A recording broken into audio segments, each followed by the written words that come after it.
오늘 밤에는 제주도를 제외한 전국 대부분 지역에 비가 내리겠습니다.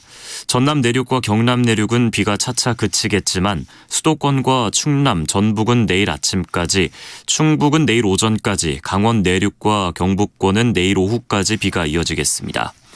내일까지 예상 강수량은 경기 남부와 충남 북부가 5에서 40mm, 그 밖의 지역은 5에서 20mm입니다.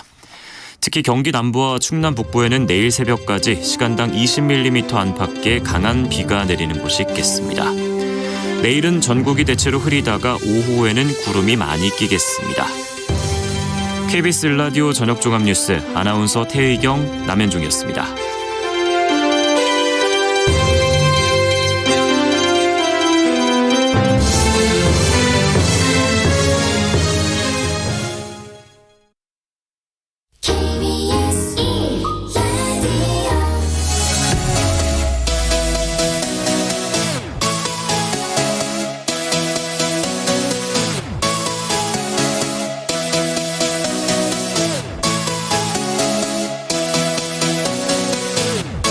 KBS 열린 토론.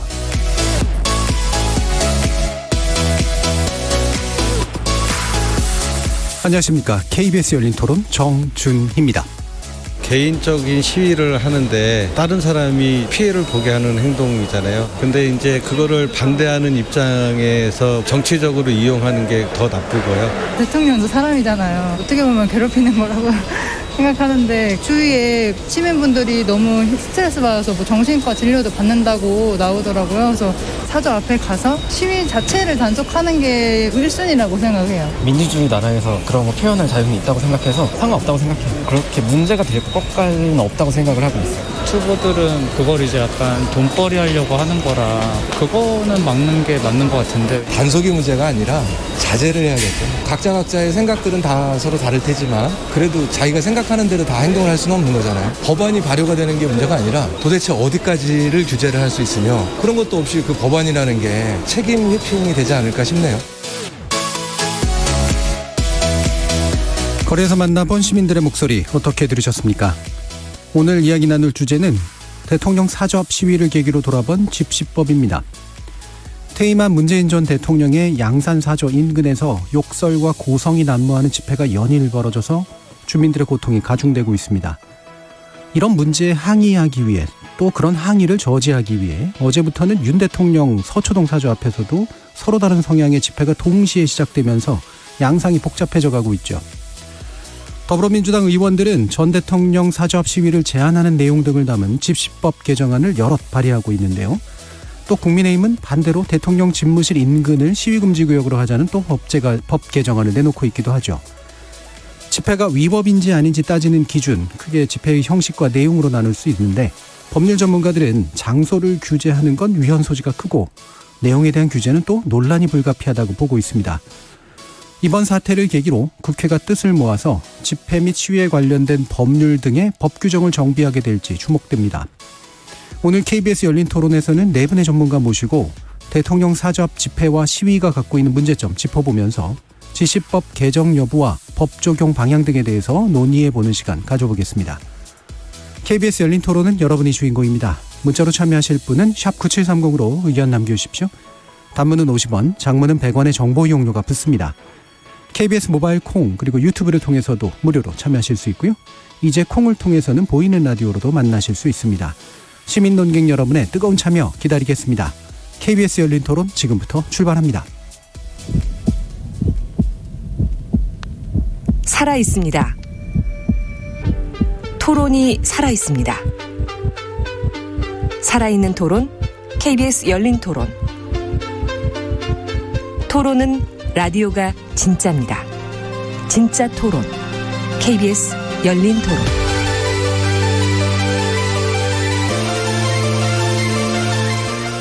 오늘 토론 함께해 주실 네 분 소개해드리겠습니다. 노동일 경희대 로스쿨 교수 자리하셨습니다. 네, 안녕하세요. 명숙 인권운동 네트워크 바람 상임활동가 나오셨습니다. 네, 반갑습니다. 명숙입니다. 참여연대 상임집행위원이시죠. 양홍석 변호사 함께하셨습니다. 네, 안녕하세요. 양홍석입니다. 차진아 고려대 로스쿨 교수 나와주셨습니다. 네, 안녕하세요. 차진아입니다. 자, 일단 발단은 퇴임한 문재인 전 대통령의 사주 앞에서 뭐 정치 성향으로 굳이 얘기하고 싶지는 않습니다만 상당히 좀 강한 그리고 문제시될 법한 그런 발언들도 나오고 있는 그런 시위가 연일 이어져서 여러 가지 불편이 가중되고 있다고 합니다.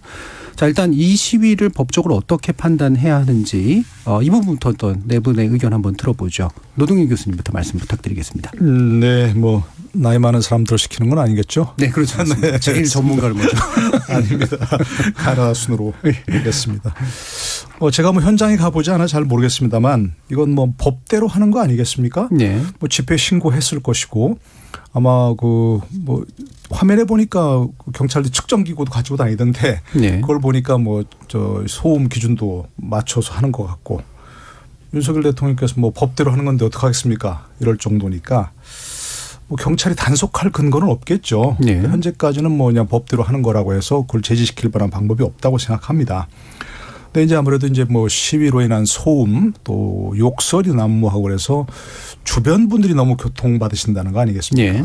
그런 점이 좀 문제인 것 같고 또 일부 유튜버가 이제 그 돈벌이 수단으로 이용하는 자기 지지율 일부 극렬 지지층에 호소해서 뭐 돈을 받는 그런 수단으로 이용한다. 이런 것 때문에 조금 규제의 필요성은 있다. 뭐 이런 논의는 있지만 현행법으로 뭐 단속하고 제재할 만한 그런 뭐 불법은 저지르지 않는 걸로 현재까지 좀 생각이 되고 있습니다. 예. 일단 현장에 가보신 거는 아닌 거고. 그럼요. 다만 봤을 때 시위가 법적 현행법적 허용 범위 안에는 있는 것으로 보인다. 하지만 부가적인 문제들로 인해서 일정한 제한 사유가 발생하고 있지 않은가 판단한다. 이렇게 좀 정리해 볼 수 있을 것 같네요. 양홍숙 변호사님 말씀 주시죠. 네, 뭐 교수님 말씀하고 저도 뭐 같은 의견인데요. 집회 자체를 이제 전직 대통령 사저 부근에서의 집회라고 해서 제한할 근거는 없고요. 이제 집회가 특정한 어떤 소음 기준을 위반한다거나 아니면은 집회에서 사용해서는 안 되는 도구를 활용한다거나 이런 경우에는 이제 경찰이 일부 제지할 수는 있겠죠.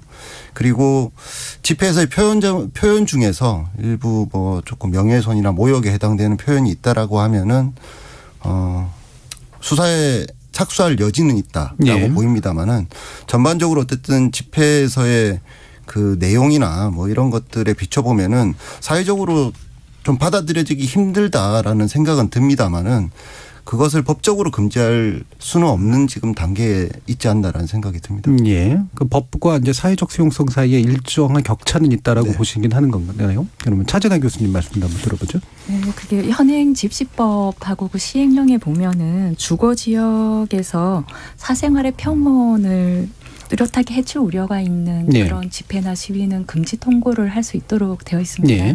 그리고 이제 그 사생활의 평온을 뚜렷하게 해칠 우려가 있는 경우에 속하는 것으로 우리가 그 꽹과리나 뭐 확성기 이런 네. 거를 이용해 가지고 한다던가 아니면 모욕을 줄 수 있는 구호 같은 걸 외친다든지 이런 것들도 사실은 포함돼 있거든요. 네.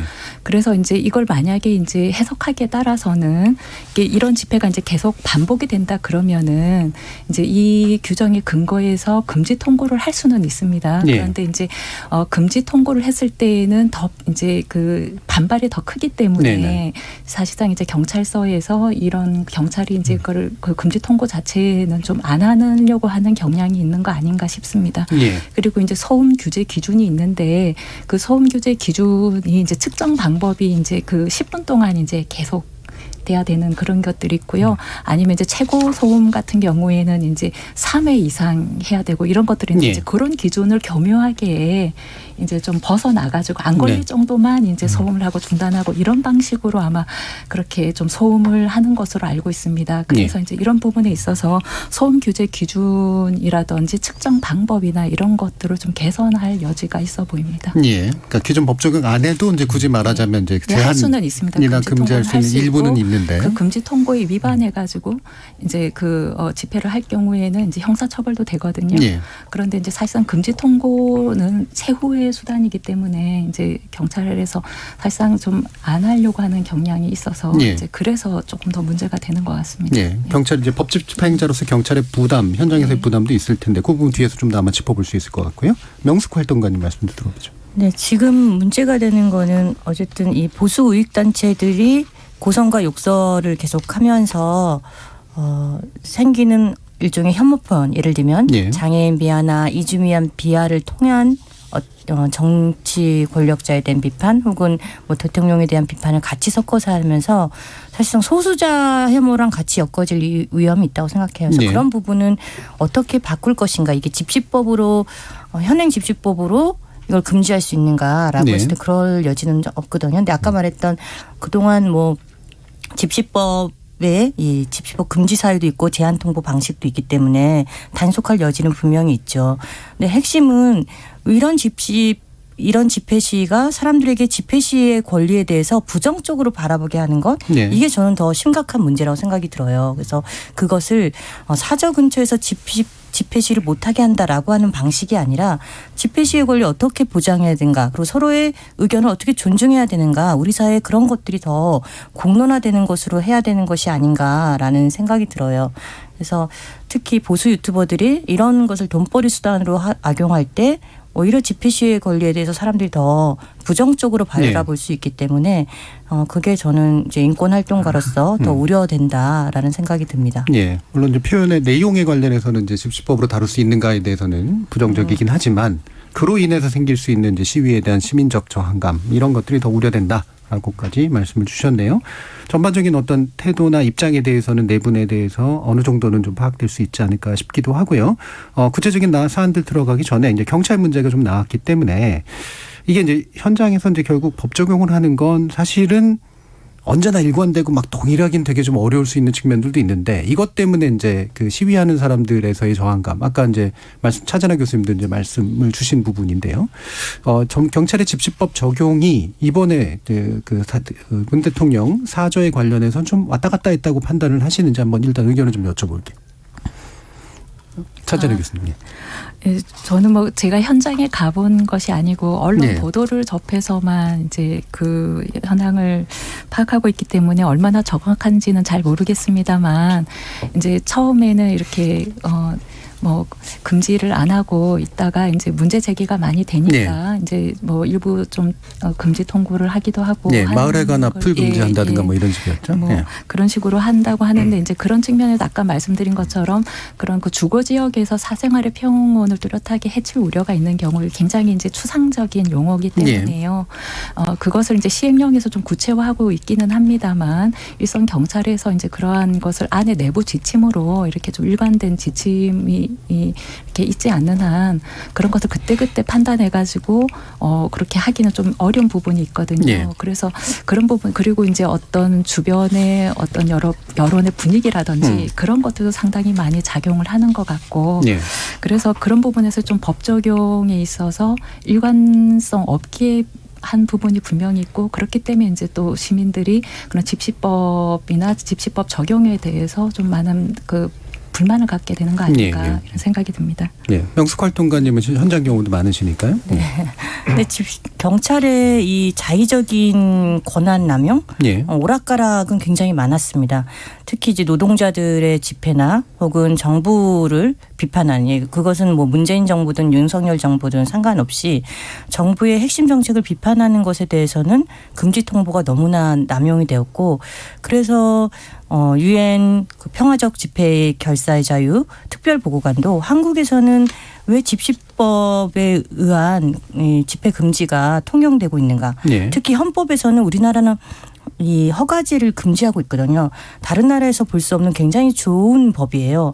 허가제가 아니라는 얘기는 뭐냐면 신고만 하면 보장을 해야 되는 거고 보장을 위해서 행정 권력이 유지가 돼야 한다는 거예요. 그런데 지금은 허가제가 아니라 신고제로 되고 있어요. 경찰 맘대로 어떤 집회는 금지하고 아까 말했던 대로 노동자들의 집회나 혹은 시민들이 뭐 이렇게 정부 정책에 대해 비판하는 건 금지하고 이런 것들이 너무 남용되어 있어서 자의성에 대한 얘기를 굉장히 많이 했습니다. 2016년에도 했고 2013년에도 했습니다. 그래서 그런 자의적인 것들은 그동안 경찰이 많았다. 근데 특히나 코로나19를 겪으면서 경찰의 자의성과 권한 남용은 굉장히 심각해졌기 때문에 저는 단지 문재인 정부 문재인 대통령의 사저에만 이 오락가락의 문제가 아니었다라고 보고 있고요. 그런 것들이 이번 기회를 통해서 경찰이 법 집행을 있어서 자의적 기준으로 하고 있는 것에 대해서 오히려 돌아봐야 할 때가 아닌가라고 생각을 합니다. 네, 비단 이번 일만의 문제는 아니었기 때문에 오히려 이제 논의의 기회가 됐다라고 보시는데요. 노동희 교수님도 의견 주시죠. 네, 저도 뭐 이번 기회를 통해서 이 집시법의 그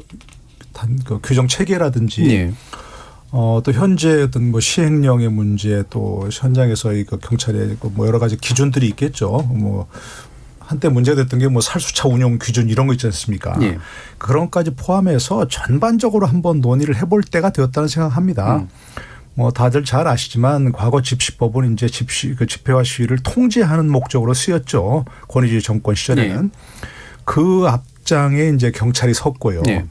그 현재 경찰이 어떤 그 단속 기준이 분명히 있음에도 불구하고 그걸 엄격하게 집행하지 못하는 것은 그런 일종의 트라우마도 있다고 생각합니다. 경찰의 역사적 과오 이런 것들. 어떤 건 오해받기도 하고 그렇죠. 이제 뭐 그야말로 말씀하신 대로 뭐 정권의 앞잡이 아니냐 뭐 정권 그 엄격하게 기준을 적용하려고 그러면 그런 문제 하나 있을 것 같고 또 한 가지 법적 기준 문제 아까 우리 차 교수님께서 얘기하셨지만 사생활의 평온을 심각하게 해야 할 우려가 있을 때 이건 도대체 뭘 우려가 있을 때는 어떻게 할지 그건 경찰의 마음이에요. 그러니까 그것도 항의하면 또 경찰도 또 현장에 있는 사람들은 뚜렷한 기준을 대지 못하고 있고 뭐 그런 것 때문에 저는 여야가 이제 뭐 전직 대통령 사죄만 할 것이냐 또 뭐 현직 대통령 사전은 어떠냐 대통령 집무실은 어떠냐 이렇게 그때 그야말로 땜질식으로 이렇게 그 법안을 내지 말고 여야가 한번 이제 그 통체적으로 논의할 때가 왔다.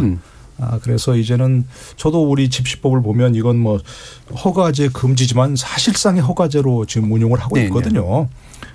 그런데 이제 그 권위주의 시절 한 바퀴 돌아서 이제는 이 집회 시위 자유가 너무 남용되는 거 아니냐 그런 면도 분명히 있거든요. 아까 우리 다 말씀하셨지만 정말 주변 사람이 너무 고통을 받아 병원 가신다는 거 아니에요. 양산 쪽에 있는 분들은.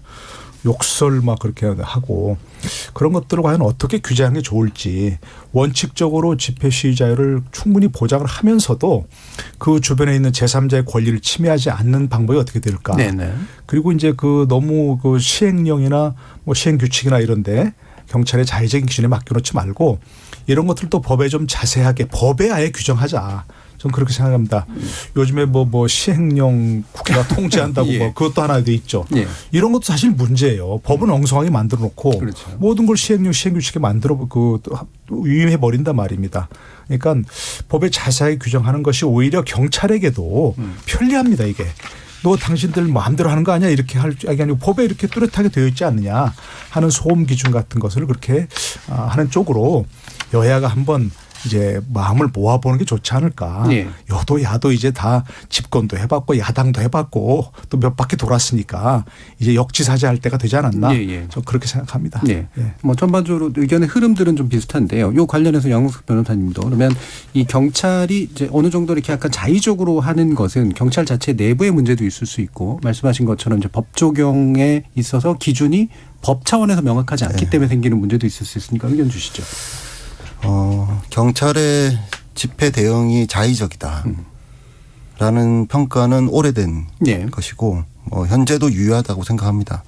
다만 이제 양산 그 문 대통령 사저 부근에서의 집회 대응과 관련해서는 지금 차진화 교수님이 잘 말씀해 주셨던 이제 사생활의 평온을 뚜렷하게 해야 할 우려가 있는 경우에 주거 지역에서의 집회 금지 제한 통고 제도가 있는데요. 이것은 요청에 의한 제도입니다. 그러니까 주거자나 관리자가 요청을 해야 되는 것인데 아마 초기에는 이제 평산마을 주민회나 아니면은 문 대통령 측에서 이런 집회나 시위를 금지해달라는 요청 자체가 없었을 것으로 보이고 있었다고 하더라도 사생활의 평온을 뚜렷하게 해야 할 우려가 있는지 여부에 대한 판단을 열리지 않은 집회에 대해서 하기 어려운 상태였겠죠. 그렇기 때문에 이런 집회가 어느 정도 진행되는 양상을 보니 사생활의 평온을 뚜렷하게 해야 할 우려가 있다라는 것들이 경험상 확인되고 그런 상황에서 동일한 사람 내지는 동일한 그룹에서의 집회에 대해서 이제 요청이나 아니면은 요청을 뭐 이렇게 경찰이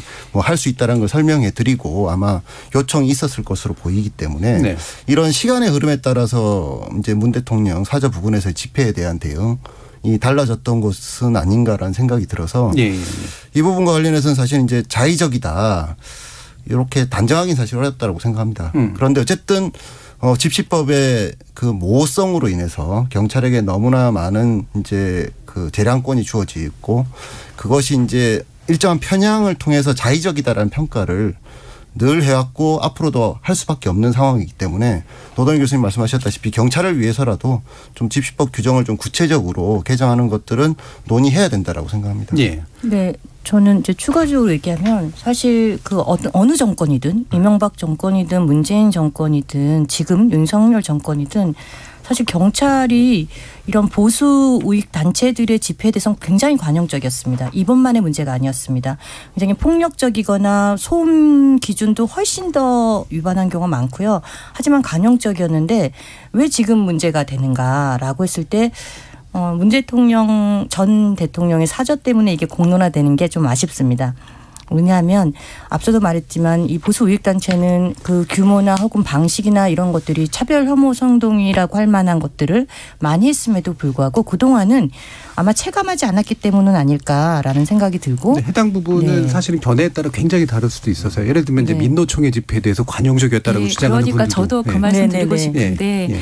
그 경찰이 어떤 그 보수 이른바 이제 보수 단체에 대해서만 관용했냐 그거에 대해서는 반론도 많이 있는 게요. 예를 들어서 광화문 그 광복절 집회에 네. 그 정광훈 목사가 코로나 주최했던 때요. 그때는 네. 방역을 이유로 원천 봉쇄했을 뿐만 아니라 광화문에 과도하게 차벽을 세우고 불신 건물 모든 사람에 대해서 다 하고 그 근처에 지나는 모든 사람에 대해서 통신 자료를 다 수집해서 굉장히 문제가 됐는데 그다음에 그 11월 달에 민노총이 집회했을 때는 차벽을 세울 계획도 없다라고 경찰이 발표를 하고 그리고 이제 그래서 비판이 있으니까 나중에 차벽을 좀 세우기는 세웠습니다. 그러나 불신 검문이나 네. 통신 자료 수집 이런 조치는 하나도 없었거든요. 그리고 기습적으로 해서 몇만 명이 그때 네. 그때 방역상 굉장히 심각한 상황이었음에도 불구하고 거기에 방치했다 그래서 굉장히 비판을 받았습니다. 그렇기 때문에 경찰이 보수 단체에 대해서만 뭐 어떤 그 완화되게 하고 반대쪽에 대해서는 엄격하겠다 그렇게는 볼 수 없는 것 같고 제가 생각할 때는 진영을 가리지 않고 예. 어떤 좀 편향성을 자의성을 가지고 했다라고 보는 게 맞지 않나 싶습니다. 저는 제가 얘기하는 건 모든 집회에 대한 얘기를 하는 게 아니라 사례적으로 그런 사례들이 분명 있죠. 그리고 차벽에 대해서는 저는 보수 집회든 혹은 뭐 노동자들의 집회든 간에 차벽 자체는 유엔 인권기구에서는 계속 이거는 표현의 자유, 집회 시위의 자유를 가로막기 때문에 하지 말아야 된다. 예. 대법원의 판례에서도 차벽이 가지는 문제에 대해서는 얘기를 했어요. 그래서 그거에 동의하는 게 아니고 통신자료 수집도 정보인권 침해이기 때문에 인권단체들은 그렇게 하지 말아야 한다는 거고 제가 말하는 보수단체의 폭력적 집회라는 건 예전에 참여연대 앞에서 했던 이 폭력 그 가스통을 들고 하는 그런 집회에 대해서도 경찰이 가만히 있었던 거 이런 식의 폭력성을 그리고 뭐 그때 권총도 쐈었죠. 뭐 이런 식의 총질을 했었죠. 그런 식의 집회에 대해서 왜 그런 집회를 관용적으로 했느냐라고 하는 얘기인 거고 일반적으로 대규모 집회니까 다 통제해야 한다라고 저는 생각하지 않습니다. 그건 민주노총의 집회이든 혹은 보수단체 집회든 네네. 그런데 제가 말하는 거는 보수단체가 아까 말했던 폭력성을 사용하거나 세월호 가족들이나 혹은 소수자에 대한 혐오 선동을 하고 있는데 그것을 방관했던 것들이 현재까지 이어지고 있다라는 말씀을 얘기하는 겁니다. 그러니까 지금 뭐 폭력이나 혐오 이런 것들은 누가 하든 다 나쁜 것이지 그걸 특히 이제 뭐 보수 진보 이렇게 얘기하기 시작하면 한이 없는 것이고요. 해법도 안 나오는 것이고 사실 이런 불편함 이런 여러 가지 고통스러운 문제들은 그동안 계속돼 왔었고 호소를 많이 했어요. 국민들도. 저희들도 어떻게 뭐 주말에 나가다 보면 길이 다 막혀서 외우는 거 뭐 시위 다 가로막고 시위를 하고 있고 그런 문제 많이 호소를 했는데 아무도 귀를 기울이지 않았어요. 정치권에서 특히. 그런데도 불구하고 지금 이제 전 대통령 사저 앞에서 한다니까 서둘러서 다 법안을 낸단 말입니다. 그리고 저도 저도 경험했고 많은 분들 경험하셨겠지만 지금도 강남에 가면 뭐 하루 종일 장송곡 틀어놓고 노동가요 틀어놓고 병원 앞에서 또 장송곡 틀어놓고 많이 봤어요 저도. 삼성 앞에서. 그거 불편하거든요. 그 상뿐만이 아니라 병원 앞에서 문제 생기면 또 거기서 뭐 소복 입고 장송곡 틀어놓고 하는 경우도 있고 그거 보는 사람 아침부터 보는 사람 얼마나 그게 불쾌합니까 사실. 그러나 그분들은 그게 이제 표현의 자유고 또 무슨 시위 자유고 하기 때문에 문제를 삼을 수 없지만 그런 문제들을 전반적으로 이제는 한번 누구나 다 그러니까 보편적 원칙을 만드는 원칙에 따라서 보수건 집회건 따라야 되는 그런 뭐 보수건 진보건 모두가 따라야 되는 그런 보편적 기준을 한번 같이 만들어 보자. 이렇게 얘기 나오면 더 좋겠다 그런 얘기입니다. 네, 저도 동의를 하는데 말씀드린 거는 그동안 경찰의 자의적인 권력, 그 차별적인 것들이 분명히 자의성과 함께 연동되었다는 말씀을 드리는 거고요. 그리고 국제인권 기준에는 평화로운 집회라는 건 폭력을 사용하지 않는 것들 그리고 사회적 소수자에 대한 혐오 선동을 하지 않는 경우에는 평화롭다면 무조건 보장돼야 한다는 거예요. 그렇죠. 그 부분은 계속해서 지금 얘기가 되고 있는 거니까요. 그 내용을 살짝 발전시켜 보도록 하죠. 그러니까 이를테면 보편적 기준이 필요하다는 부분 동의하실 거예요. 그리고 보편적 기준에 안 맞게 자의적으로 행사됐다라고 하는 부분에 대해서 어느 정도는 좀 동의하십니다. 다만 특정 세력에게 좀 더 자의적이었다 아니다는 판단이 지금 다르신 거예요. 자, 근데 지금 명숙 활동가님께서 얘기해 주시는 건 주로 이제 보수나 우파 또는 극우적인 집회 안에 보면 굉장히 혐오적 표현들이 등장했는데도 불구하고 경찰이 방관했다 이런 표현을 쓰셨는데 이게 이제 경찰이 집시법상으로 규제할 수 있는 내용인가? 그 혐오 표현이나 이런 아니죠. 부분도. 그 부분이 이제 의문이거든요. 그렇죠. 그렇다면 이제 경찰의 자의성 문제 얘기가 좀 어렵지 않은가? 그렇죠. 그래서 이제 차별금지법이나 혐오 표현 선동에 대한 왜냐하면 그것은 사회적 소수자들을 위축시키고 그러기 때문에 이것들이 필요하다고 했는데 사실 뭐 야당이든 여당이든 거대 양당 두 당이 이런 사회적 소수자들의 인권을 보호하는 차별금지법이나 아니면 혐오 표현 규제와 관련한 제도 마련에 있어서 굉장히 소극적이었습니다. 이게 결국 이런 결과까지 나은 것이 아닌가라는 생각이 들고 이 부분에 대해서 오히려 더 제도 마련을 위해 노력을 해야지 집시법 개정으로 논의할 사안은 아니다라고 생각을 합니다. 그 부분 그래서 2부에서 좀 논의 순서가 좀 마련이 돼 있고요. 그거 얘기하기 전에 그러면 1부에서 한 번 더 다뤄야 될 거는 그러니까 이제 집시법으로 사실은 표현이나 내용들을 다루기가 굉장히 좀 어려운 거잖아요. 네, 맞습니다. 근데 현재 욕설이나 이제 고성은 이제 소음 문제라고 따로 친다고 하더라고요. 그건 집시법에 있으니까 이런 욕설이나 이런 부분들에 관련된 좀 과함에 대해서는 뭐 다른 법률 전문가는 이를테면 뭐 요청에 의해서 모욕죄로 다루거나 뭐 이런 식으로 돼야 된다라는 얘기들 하시는데 어떤 방법이 좀 적합하다고 생각하시는지 한번 의견 여쭤볼까요? 욕설 자체가 어떤 경우의 욕설이냐에 대한 사회적 합의가 불분명하기 때문에 욕설을 규제한다는 것 자체가 경찰에게 자의적 법 집행을 허용하는 것이다라고 생각합니다. 또 다른 측면에서 보면 욕설 자체도 표현의 일종이기 때문에 그것은 집단적 의사표현의 한 수단일 수도 있고요. 때로는 그런 욕설 자체가 정치적 언어로서 충분히 보장돼야 된다라고 생각합니다. 다만 이제 그것이 법적으로 이제 규율하기 어렵다라는 측면에서의 이제 그런 욕설의 어떤 광범위성이나 모호함이 있을 수 있는데요. 사회적 수용성 측면에서 욕설을 주로 하는 집회 내지는 욕설을 주로 하는 시위 같은 경우에 아무래도 설득은 어렵겠죠. 그렇게 사회적으로 그런 욕설 집회에 대해서 사람들이 이것들을 받아들이지 않는다라는 인식들을 갖다 확산시켜 나가는 것으로 해결해야 될 문제지 욕설을 경찰에게 욕설을 규제해라라는 뭔가 기준을 세워준다라고 하면은 경찰은 사실은 굉장히 자의적으로 광범위하게 과잉 규제를 할 가능성이 있고 그것이 오히려 더 큰 문제가 발생할 수 있다는 생각이 듭니다. 그래서 지금 말씀하셨던 명숙 활동가님께서 말씀하셨던 이제 혐오 표현 문제도 사실 그런 차원에서 접근하자면은 혐오 표현이 어떤 것이 혐오 표현인지 우리 사회에서 아직 명확한 기준이 없거든요. 사회적 합의라는 것도 사실 불분명하고요.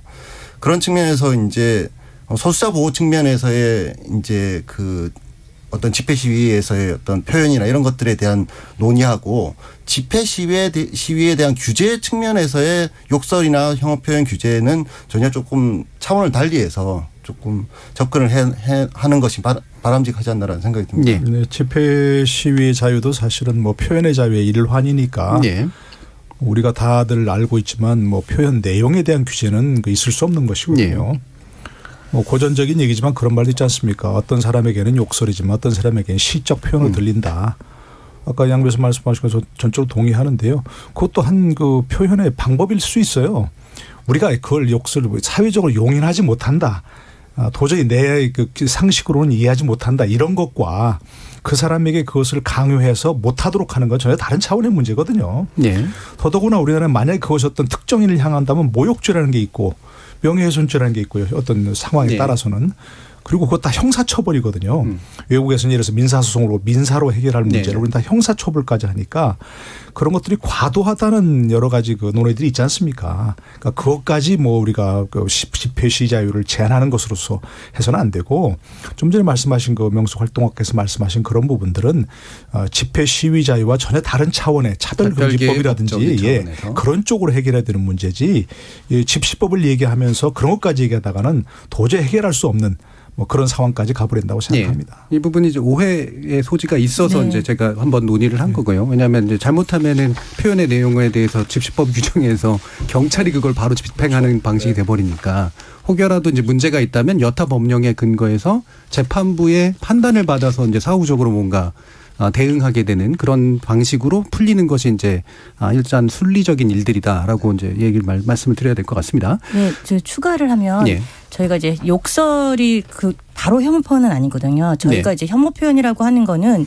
사실 사회적 소수자를 향한 혐오 표현. 예를 들면 이제 국가인권위원회에서도 정치인들이 장애인 비하를 써서 상대 정당을 비하하는 것이 뭐 장애인 비하고 장애인 차별이다 이런 권고가 났듯이 그런 식의 발언들을 계속 써내고 혹은 그런 발언으로 일관되는 집회 이런 것들이 이제 문제라고 한 거고 그건 말씀하셨듯이 집시법으로 규제할 문제가 아니라는 거고요. 그래서 혐오 표현이라는 게 그냥 욕이 혐오 표현이다. 그건 아니라는 거고. 뭐 대부분 아실 겁니다. 욕이 혐오 표현과 동일어가 아니라. 집시법에 혐오 표현 규제하는 걸 개정안으로 발의하신 분도 있잖아요. 그런 것들은 문제가 된다고 생각합니다. 예. 그래서 마침 이제 이런 개정안들이 좀 나오고 있어서 그 개정안의 방향이 좀 제대로 됐나라는 그런 의구심이 들어서요. 일단 주로 이제 개정안들이 나오는 것들을 보면 뒤에서 좀 더 개정안의 구체적인 다른 내용들을 살펴보겠습니다만 금지 쪽에 좀 가까운 금지 장소를 규정하는 쪽에 가까운 그런 개정안들이 많습니다. 사저가 됐건 또는 집무실이 됐건 간에요. 이게 이제 집시법 11조에 관련된 내용을 이제 개정하는 그런 것들인데 이 금지 장소에 관련된 내용들 일단 양홍석 변호사님께 좀 소개해 주시죠. 현행 집시법은 집회의 절대적 금지 장소를 몇 군데 규정을 하고 있는데요. 대표적으로 이제 국회의사당 기준으로 100m, 그다음에 각급 법원, 헌재, 대통령 관저 등 이제 사부 요인의 공간, 그리고 국무총리 공간, 그다음에 그 외교기관들, 그다음에 외교관 숙소로부터 뭐 100m 안쪽에서의 집회는 원칙적으로 금지한다라고 규정이 되어 있는데요. 이 규정의 문제가 오랫동안 여러 차례 헌재에서 다뤄졌고 헌재에서 여러 차례 위헌 결정했습니다. 그래서 절대적 금지라고는 하지만 사실상 광범위하게 예외를 허용하는 규정들을 두고 있습니다. 물론 이제 그 규정들의 모호함이나 그 규정들의 부족함으로 인해서 비판은 있습니다만은 사실상 그래서 지금 현재는 11조의 경우에는 절대적으로 금지되는 장소는 사실상 대통령 관저, 그다음에 그 국회의장이나 대법원장, 헌재 소장의 공관으로부터 100m만 절대적으로 금지되고 나머지 장소들의 경우에는 상당 부분 집회가 허용될 여지가 지금 있는 그런 상태로 되어 있습니다. 네. 이른바 3부유인, 4부유인이라고 부르는 그런 장소들에 대해서는 일단 절대적 금지가 있고 기타 이제 예외 조항들이 있는 건데 이게 이제 차전하 교수님께 여쭤봐야 될 텐데요.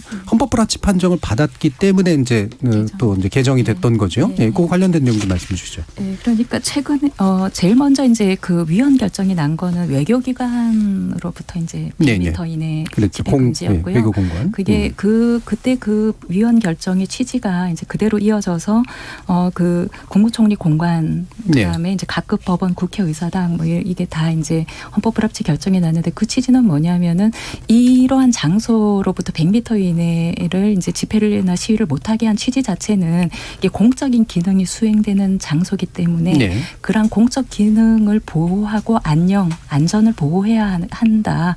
이런 목적은 정당한데 그런데 이제 그런 기능을 해치지 않는 집회도 있는데 집회나 시위도 있는데 그런 부분에서는 예외를 설정해 줄 수 있음에도 불구하고 일률적으로 다 금지했기 때문에 너무 과도한 그런 그 집회 자유 침해로서 과잉 금지와 원칙에 위배돼서 이제 네. 헌법에 합치되지 않는다 이렇게 한 거거든요. 그래서 이제 그런 헌법재판소 결정의 주요 요지를 그대로 이제 옮겨가지고 이제 입법한 것이 이제 지금 현재 그 개정 법률입니다. 네. 예. 요 개정된 현재 상황에 대해서도 명숙활동가님은 어떤 판단을 하시나요? 어쨌든 저희가 이제 2016년 이제 강화문 촛불 박근혜 퇴진 투쟁할 때 전 세계가 굉장히 놀라웠던 게 평화적으로 했다는 겁니다. 네.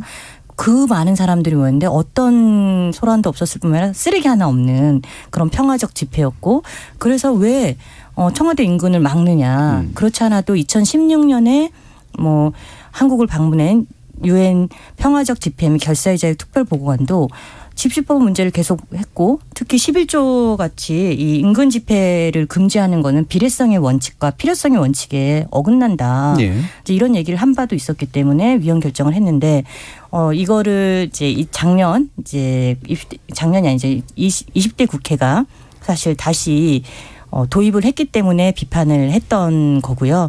그래서 왜 이전 정권에서 문제가 되어서 헌법 불합치 판결이 났던 것들을 다시 원상 회복하듯이 했느냐라고 하는 것이 인권단체들의 입장이었습니다. 그래서 저는 절대적 집회 금지 장소는 없어야 된다. 왜냐하면 2003년 헌법재판소도 얘기했듯이 집회의 자유는 집회의 내용만이 아니라 형식. 아까 말했듯이 곡성을 하든 춤을 추든 그 형식은 집회 주최자의 마음이에요. 네. 그것이 혐오 선동이나 차별 선동이 아니라면 혹은 전쟁 선동이 아니라면 그리고 집회 장소도 집회의 내용과 직결되어 있기 때문에 2004년 헌법재판소의 판결에는 내용, 형식 그리고 장소 등 연관되어 있다는 겁니다. 그런데 권력기관에 대한 비판을 해야 되는데 권력기관 인근에는 못한다. 그게 대통령 관저가 되기도 하고 집무실이 될 수도 있고 그런 거죠. 근데 현재 11조는 사실상 이전에 우리가 경험 속에서 권력기관 앞에서 하는 것들이 아무런 문제가 되지 않았고 오히려 그것이 집회의 자유를 침해한다라고 하는 헌법재판소의 판결을 좀 뒤로 돌리는 것이 아니었나라고 생각을 합니다. 예. 근데 저는 이제 거기도 좀 생각이 다른데요. 예, 예. 헌법재판소가 위헌 결정이나 헌법 불합치 결정을 내린 이유는 그런 그 집회 금지 장소를 설정한 것 자체가 위헌이란 취지가 아니었고요. 예. 그런 적절한 대책 수단. 국회의사당이나 각급 법원 뭐 이런 기능 보호나 안녕을 보호하기 위해서 필요한데 네. 항상 그런 기능을 방해하거나 위험한 것은 아닐 수 있다. 집회나 시위에 따라서는 뭐 대규모 집회가 아니라든지 예를 들어 국회의사당 하는데 국회를 대상으로 하는 게 아니라든지 예. 혹은 뭐 외교기관 앞인데 휴일이라서 거기에 근무를 안 네. 한다든지 등등. 예, 그래서 뭐 법원 앞에서 그 비판하는데 사실은 그 서초동 법원하고 검찰청하고 붙어 있지 않습니까? 그러니까 검찰에 대해서 이제 항의하는 건데 장소가 이제 붙어 있다 보니까 예. 이제 그게 금지 장소가 됐을 뿐이고 이런 경우엔 이제 사실은 그런 그 기능 수행에 방해가 될 우려가 없잖아요. 그래서 그런 경우에 한해서는 예외를 설정해 줘야 된다는 것이지 이러한 그 집회 금지 장소를 설정한 것 자체가 위헌이다 이런 취지는 네. 전혀 아니었기 때문에 네. 이러한 그 개정법이 그 헌법재판소 결정 취지에 전혀 반하는 것은 아닙니다. 네. 바람직하냐 바람직하지 않느냐의 그런 가치 판단은 달라질 수 있지만 적어도 헌법재판소 결정 취지를 돌리는 그런 법은 아니라고 그러니까 예외 조치의 부재의 문제를 지적한 거다. 예. 근데 저는 이제 국제인권 기준에 따르면 사실 이거는 굉장히 후퇴적인 거라는 말씀을 드리는 거고요. 왜냐하면 사실 집회의 자유는 민주주의를 지탱하는 근간이기 때문에 돈과 권력이 없는 사람들 같은 경우에 모여서 목소리를 내야 되고 그런 것들이 허용이 돼야 한다는 거죠. 자, 그 부분은 헌법재판소의 그 어떤 판단에 대한 근본적인 문제 제기를 해주시는 거고요. 야, 양홍석 변호사님. 그 헌재 결정의 취지를 어떻게 볼 것이냐. 예. 관점의 차이일 수도 있겠습니다만은 헌재는 이제 원칙적으로 금지하고 예외적으로 허용하는 것은 합헌이다. 네네. 그래서 이제 이렇게 개정이 된 것이다라고 차진하 교수님께서는 보셨는데요. 이제 헌재에서 본 관점은 여러 결정들, 이 11조에 대해서 한두 번의 결정이 있었던 건 아니거든요. 여러 차례 오랫동안 여러 결정들이 있었는데 그 결정을 관통하는 논지는 굳이 절대적으로 집회를 금지할 필요가 있느냐. 절대적으로 집회를 금지하는 방법 이외에 집회의 방법이나 다른 어떤 형태의 제한을 통해서도 충분히 목적을 달성할 수 있다. 목적이라는 것은 이제 그 헌법기관이나 아니면 어떤 그 기관의 기능이나 안녕을 갖다가 보장하는 다른 어떤 방법들이 있을 수 있으니까 네, 그런 방법이 예시로서 이제 뭐 대규모 집회로 뭐 확산될 우려가 없는 경우에는 할 수도 있는 거 아니냐 이런 예시들을 들었는데 그 예시를 예외 조항으로 바꾼 거죠. 예시를 그냥 그대로 국회에서 이런 논의 없이 절대적 집회 장소를 갖다 유지할 것인지 아니면은 이걸 어떻게 예외적으로 풀 건지 허용하는 방식이 아니라 그러니까 원칙적 금지 예외적 허용 방식이 아니라 원칙적으로 집회는 보장하고 예외적으로 제한하는 방식으로 나아가지 못하고 그냥 헌재 규정을 갖다 그냥 따다가 규정화했던 그런 한계가 있습니다. 그래서 헌재 규정의 취지는 가능하면 집회는 보장하고 다른 어떤 집회 방법이나 내용 표현의 어떤 정도를 가지고 제한할 수 있는 것들이 있다라고 하면은 절대적 집회 금지 장소는 이제 더 이상 불필요한 거 아니냐라는 방향을 설정해 줬다고 봅니다. 다른 해석을 해 주신 거고요. 자, 이 부분 1부 마치기 전에 노동희 교수님도 의견 주시죠. 아니 그러니까 뭐 그 헌재 결정은 상당히 우리나라에서 집회 자유를 확대해온 게 분명하고요. 그걸 과연 이제 국회에서 받아가지고 그 취지를 어떻게 해석하고 그거를 그야말로 완전 없애는 방향으로 하고 다른 방법적 규제를 할 필요가 있었는지 이렇게 이제 아쉬운 부분은 있죠.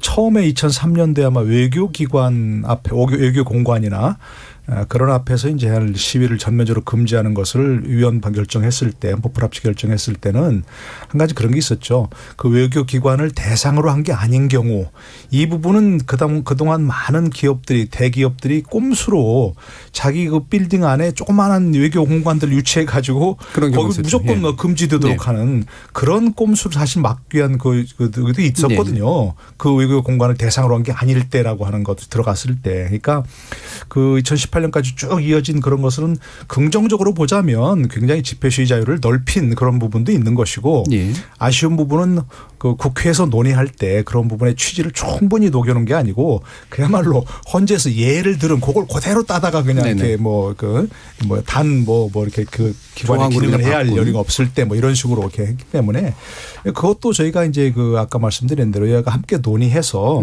그걸 전체적으로 바꿀지 하는 것도 하나의 논의 대상으로 들어가면 전 좋겠다고 생각합니다. 네, 알겠습니다.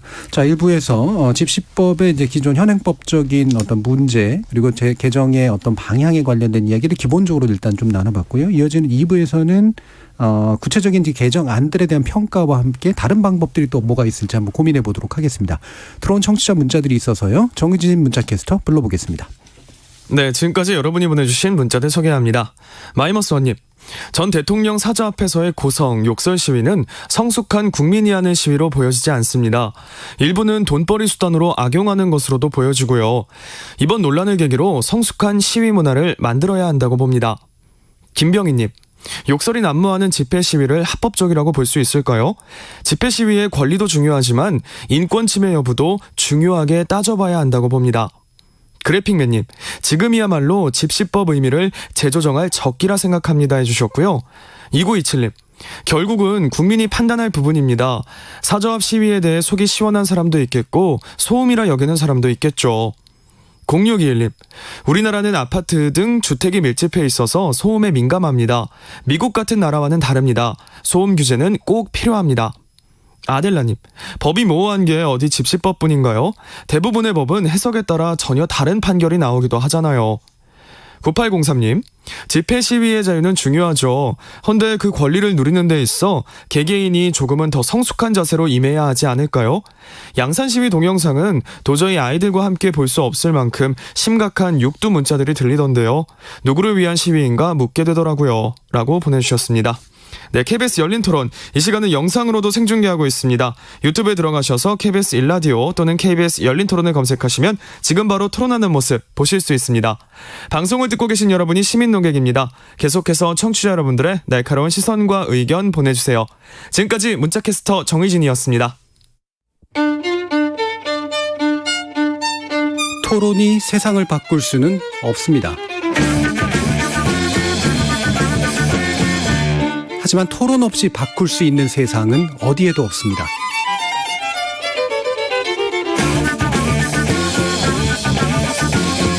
세상의 선한 변화를 갈망하는 당신.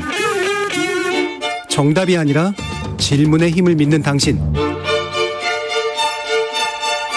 우리 KBS 열린 토론에서 만납시다.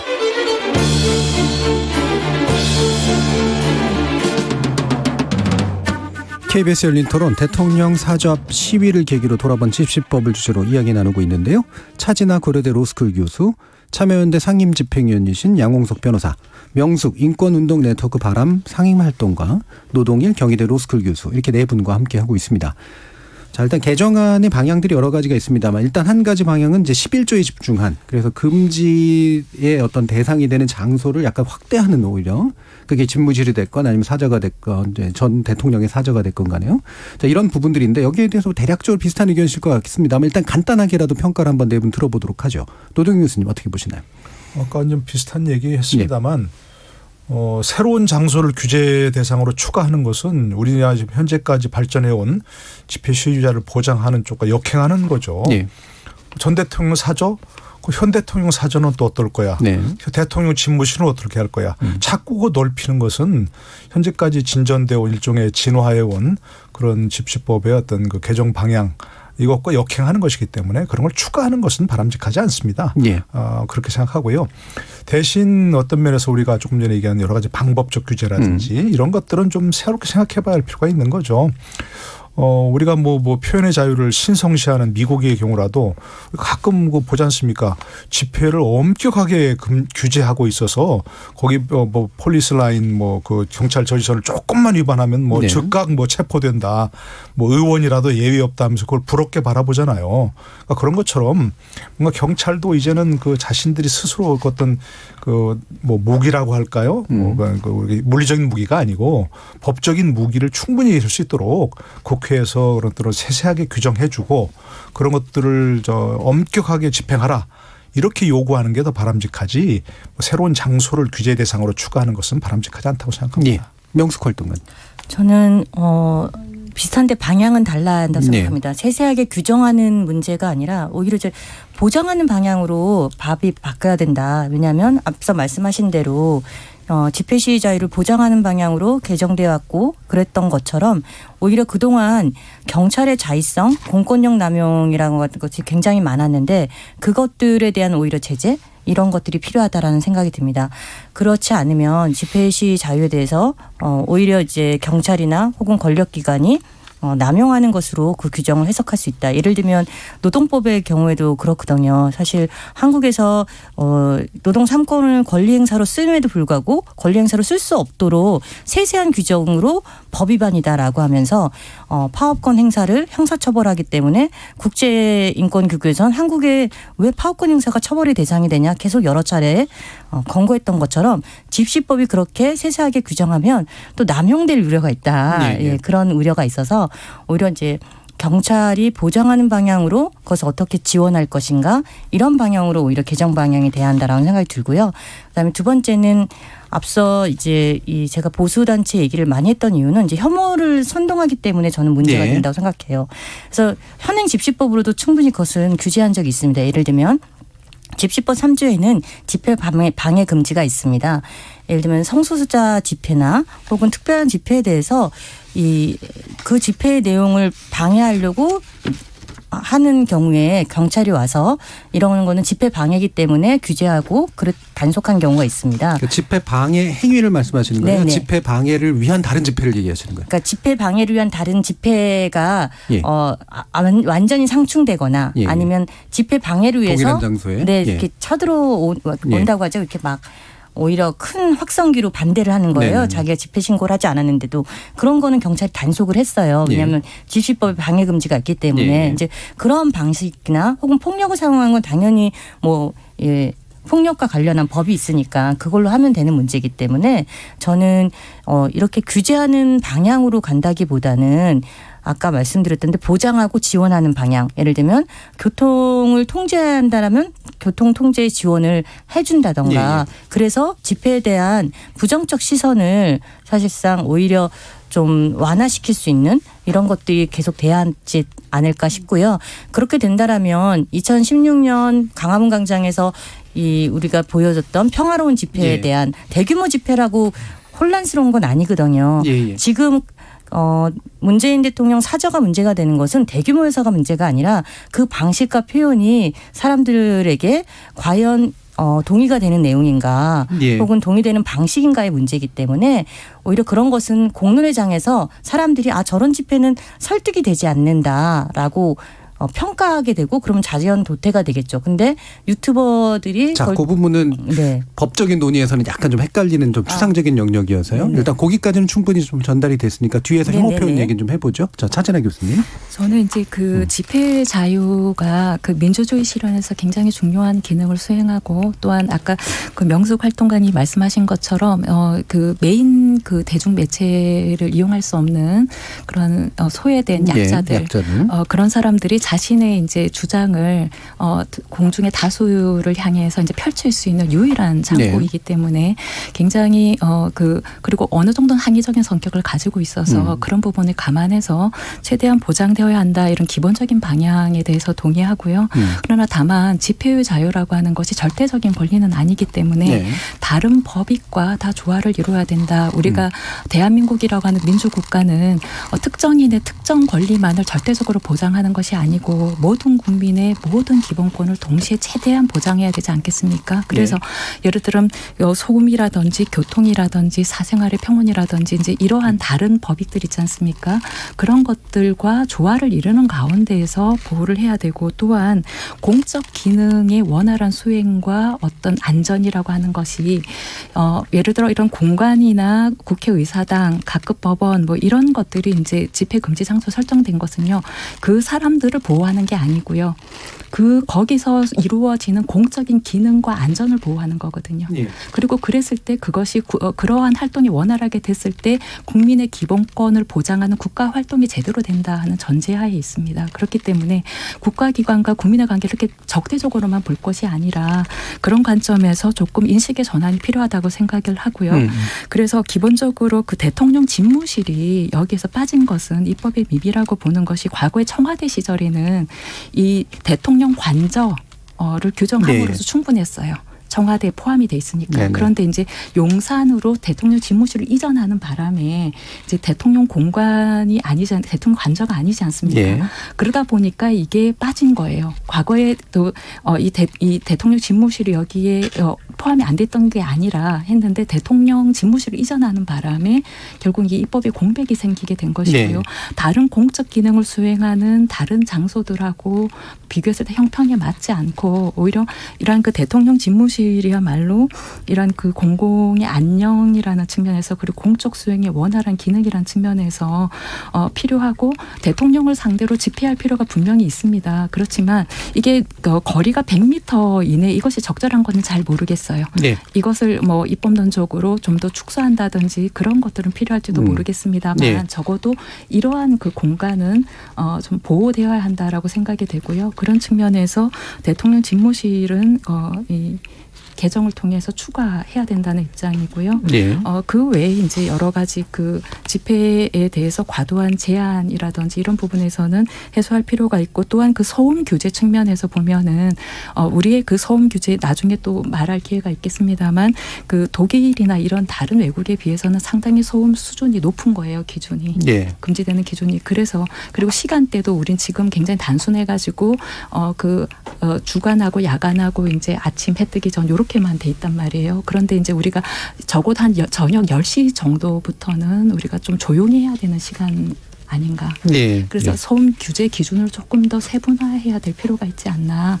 그리고 어떤 확성기 사용 같은 것들도 좀 현실적으로 현실에 맞게 좀 규제를 해야 된다. 이런 방향으로 좀 개정할 필요가 있어 보입니다. 대통령 집무실 문제는 법적으로 외로 미비 상태이기 때문에 완비하는 게 맞다라고 보시는 거고 기타 이제 소음 규제는 지금 허용 소음이 높다는 말씀이신 거죠.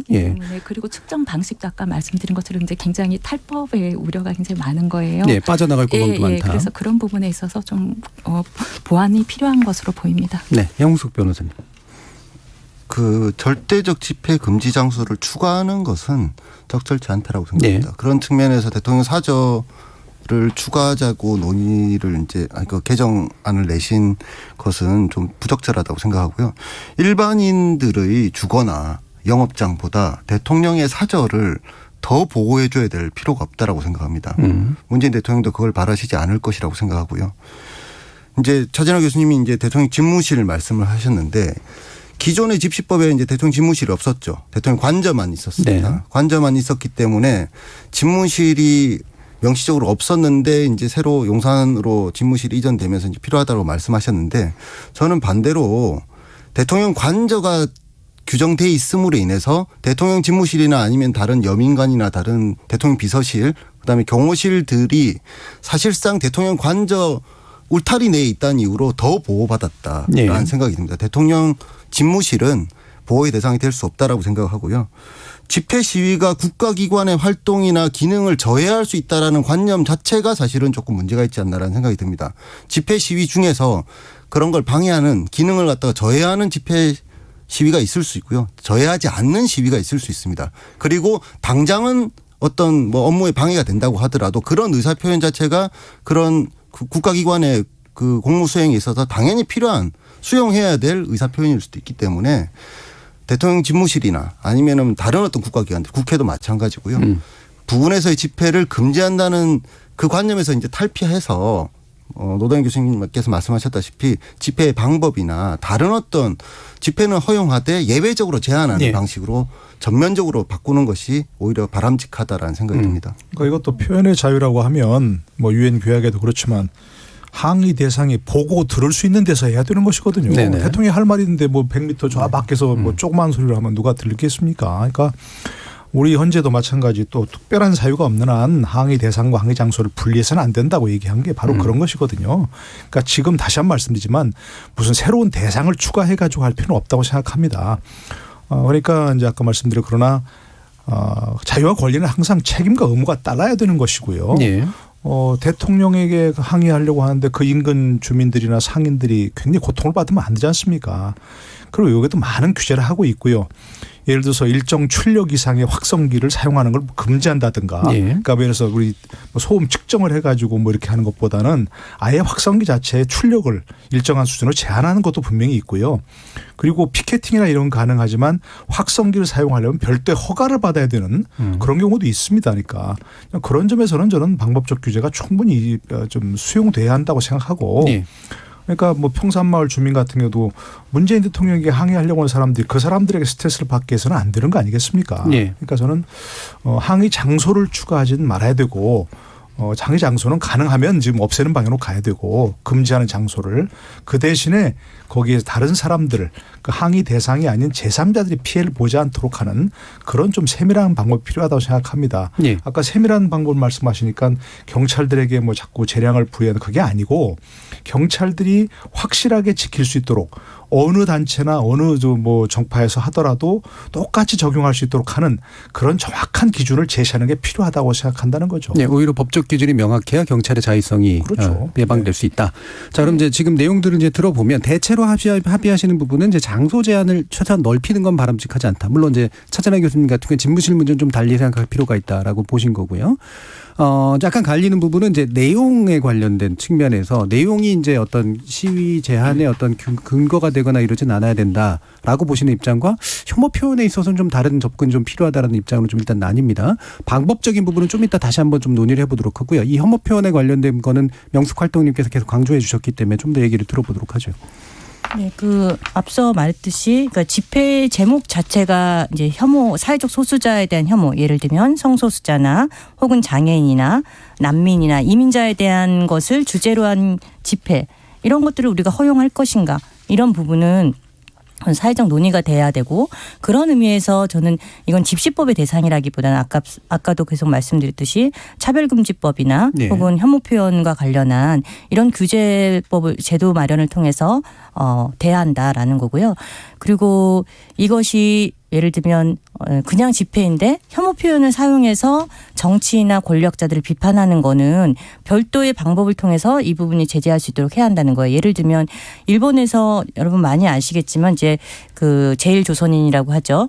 이 조선인 일본에서 그런 혐오 표현들을 계속 사용해서 조선인들 나가라 이런 식의 것들이 계속 문제돼서 혐한적 표현들. 그래서 일본에서도 이 혐오 표현과 관련한 규제법들이 만들어졌고 이런 것처럼 사실은 그 집회에 규제의 목적과 내용에 대한 것들을 어떻게 규제할 것인가가 지금 집시법으로 할 때는 그렇지 않아도 집시법이 국제사회에서 보기에 한국은 굉장히 허가제처럼 이용되고 있고 금지 규정이 많아요. 예를 들면 교통이나 소음 저는 그것도 다 너무나 강하게 이용되고 있고 그리고 자의성이 굉장히 많기 때문에 문제라고 저희는 생각하거든요. 인권단체들은.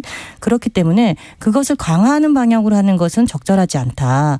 그리고 앞서도 이제 집무실 얘기하셨는데 대통령 집무실은 대통령이 정책을 국민들을 위해서 해라. 노동자 서민을 위해서 하라라는 것이기 때문에 대통령이 들어야 되잖아요.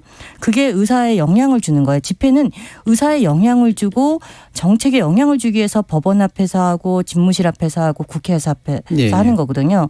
그래서 11조는 없어져야 될 문제이지 이것은 추가되면 안 된다. 그래서 혐오 표현과 권력기관에 대한 비판과 이게 섞어서 지금 자꾸 얘기되고 있는 것은 좀 분리돼서 얘기됐으면 좋겠다라는 말씀을 드리고 싶습니다. 섞어서 얘기하고 지금 있는 것 같지는 않고요. 현재 네네. 논의의 지형이 그렇죠. 그렇게 되고 있는 부분들은 문제를 지적해 주신 것 같고 어쨌든 혐오 표현은 이제 차별금지법이라든가 이런 것들의 별도의 법적 장치를 통해서 그게 이제 집회와 시위에 뭐 일정한 영향을 줄 수는 있는 그런 방식으로 되는 게 옳다.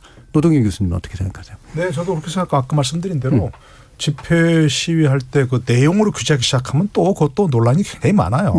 어떤 표현을 혐오 표현이라고 볼 것인가. 지금 같은 우리가 보통 얘기하는 것은 너무 되게 관심 갖는 게 욕설 아닙니까?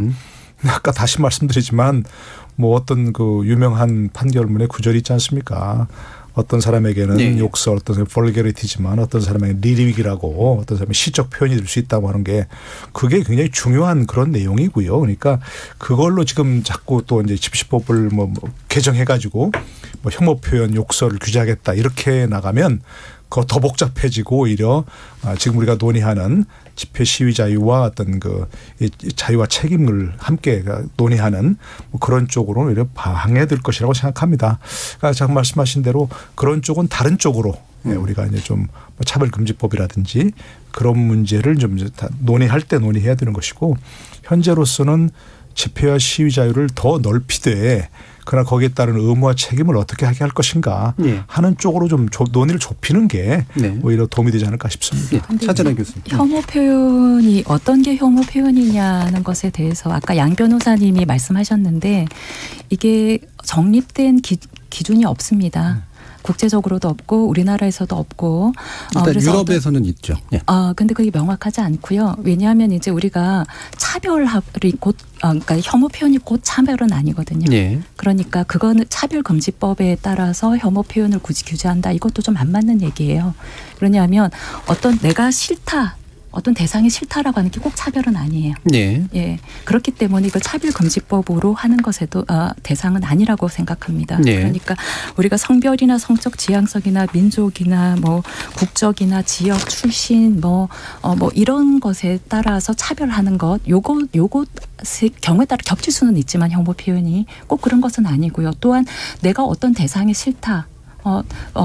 그렇게 표현하는 것을 우리가 일반적으로 혐오 표현이라고 볼 수 있는데 그 정도도 매우 다르단 말이에요. 단순히 나는 싫다라고 하는 것. 근데 단순히 싫은 게 아니라 증오하고 박멸한다. 그래서 같이 뭐 나서자 이렇게까지 가는 거냐. 그러니까 증오의 선동을 말하는 거죠. 그래서 그 정도가 굉장히 이게 스칼라가 다양하기 때문에요. 그래서 그리고 표현의 정도도 굉장히 다양하고 그렇기 때문에 이 혐오 표현 어떤 게 규제 대상인 혐오 표현이어야 하느냐 하는 것에 대해서 합의가 아직 이루어지지 않은 상태거든요. 그런 상태에서 이러한 그 추상적인 개념인 혐오 표현을 뭐 어떤 처벌의 대상으로 한다든지 이렇게 했을 때는 오히려 법 적용을 하는 국가기관이 자의적으로 적용을 해서 표현의 자유를 지나치게 위축시킬 수 있는 그런 위험이 더 있다고 생각합니다. 그래서 조금 더 이런 부분에 대해서 사회적 합의가 있어야 될 것 같습니다. 저도 혐오 표현과 관련해서는 형사상의 규제라기보다는 다른 방식의 규제와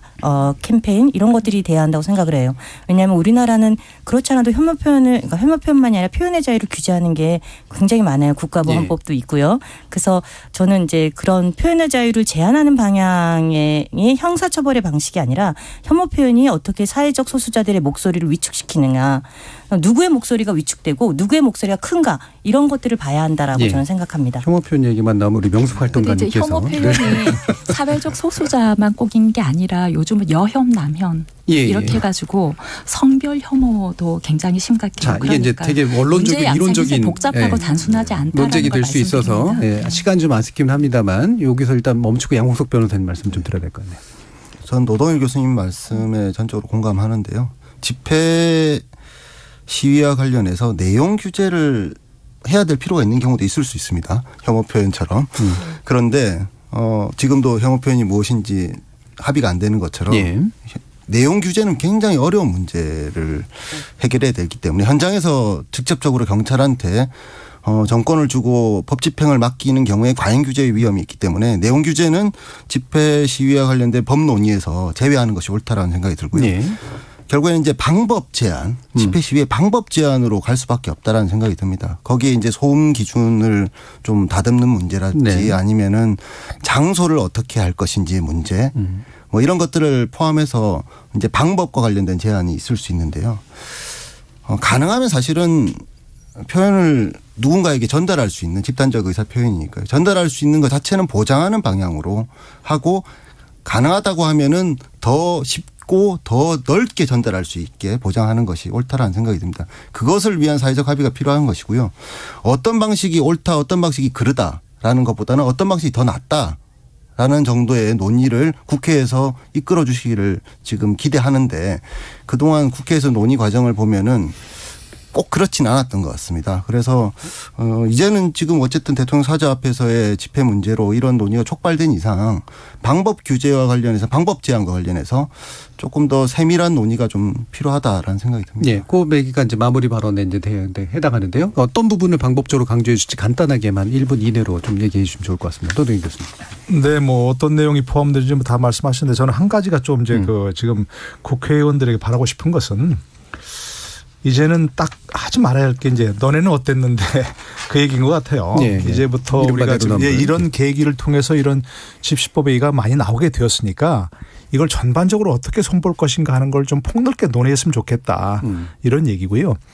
여러 차례 얘기했지만 지금은 이제 뭐 그야말로 폭력적 시위는 그렇게 있는 것 같지는 않아요. 폭력적 시위. 그러나 이제 그 항의 대상이 아닌 제3자들, 구계자들, 주위에 있는 사람들에게 너무나 그 스트레스를 가하는 뭐 그런 것들이 많이 있으니까 그런 부분들을 예를 들어서 뭐 시간적으로나 아니면 또 뭐 소음 기준 여러 가지 얘기했지만 뭐 그런 것들을 좀 세세하게 기준을 만들어서 법 집행기관이라든지 또 실제 시위하는 사람이라든지 이런 사람들이 그걸 잘 따를 수 있는 그런 보편적 기준을 좀 만들었으면 좋겠다 이런 생각을 합니다. 명숙 활동이 30초. 저는 오히려 지금으로도 충분히 지금 있는 법으로도 방법에 대한 규제가 굉장히 많이 이제 일어나고 있습니다. 예를 들면 아시겠지만 2014년 세월호 참사가 일어나서 청와대에 대통령의 책임을 묻는 집회를 다 금지할 때 경찰이 이 주민들과 상인회를 이렇게 조직해서 이걸 주거 침해로 해서 집회 금지 요청을 하면 하게 돼 있거든요. 그런 식으로 악용했었습니다. 악용할 수 있는 가능성이 너무 많기 때문에 지금도 이걸 한다라는 거 소음도 마찬가지입니다. 그래서 집회와 관련해서는 지금 있는 방법으로 충분하기 때문에 방법적인 것이라기보다는 이런 것들이 얼마나 공론회장에서 얘기되고 있는가라는 것과 경찰의 자의적 권력 남용에 대한 것이 오히려 규제하는 방향으로 집시법이 개정돼야 되고 지금 강은미 의원하고 용해인 의원안이 11조 폐지로 나와 있잖아요. 그런 방식으로 오히려 나가야 되는 거라고 저는 생각하는데 문재인 대통령 사저 이후로 그리고 윤석열 정부의 집무실 이후로 오히려 집시법이 축소되는 방향으로 가지 않을까 저는 오히려 걱정이 됩니다. 자유가 축소되는 방향 얘기하신 것 같고요. 자, 차재란 교수님 30초. 네, 저는 이 토론을 이제 촉발하게 된 직접적 계기가 이제 전직 대통령 사저 문제 아니겠습니까? 근데 그 문제는 다른 분들하고 같은 의견인데 우리가 전직 대통령이기 때문에 특별히 대우해야 되는 것이 아니고 공적 기능을 수행하는 게 아니거든요. 전직 대통령 앞에서는 시끄럽게 하면 안 되고 일반 국민들 집 앞에서는 시끄럽게 해도 된다는 말인가? 그건 아니잖아요. 그러니까 모든 국민들이 자기 집 앞에서 평온하게 사생활을 영위할 수 있도록 집회가 있더라도 그래서 이 시간이나 이런 거 새벽 시간이나 저녁 10시 이후로 앞으로는 이렇게 잘 수 있도록 하는 그런 방향으로 집회의 자유를 보장하면서도 이 방법적인 측면에서 소음 규제의 어떤 좀 지금 현재는 좀 실효성이 없는 부분이 많기 때문에 그런 부분에 있어서 조금 더 손을 봐야 한다는 생각이 들고요. 집회를 하는 사람들의 인식도 이 집회를 통해서 내 주장을 관철시켜야 된다. 이런 마인드를 버리고 민주국가에서 집회라는 것은 나의 주장을 관철시킨 수단이 아닙니다. 내 주장을 알리는 수단이에요. 꼭 내가 옳고 내 주장만이 관철되는 건 아니거든요. 그래서 그런 부분에서 인식의 전환이 필요하다고 생각합니다. 시간이 없어서 여기서 마무리 줘야 될 것 같은데요. 오늘 토론 함께해 주신 노동인 경희대 로스쿨 교수, 명숙 인권운동 네트워크 사명활동가, 참여연대 상임집행위원이신 양홍석 변호사, 그리고 차진아 고려대 로스쿨 교수 네 분 모두 수고하셨습니다. 감사합니다. 집회와 시위의 자유를 충분히 보장하되 공익과 사생활을 침범하는 행위를 어떻게 제한할 것인가? 비단 전현직 대통령이 연관되었을 때만 사회적 논의가 필요한 게 아니죠. 최근 두드러지고 있는 이중잣대, 또 무차별적 괴롭힘조차 자유의 내용이어야 한다는 무참한 태도, 우리가 합의하고 실천하는 민주주의가 여전히 부실하고 취약하기 짝이 없음을 보여주는 징표가 아닌가 싶습니다. 지금까지 KBS 열린 토론 정준이었습니다.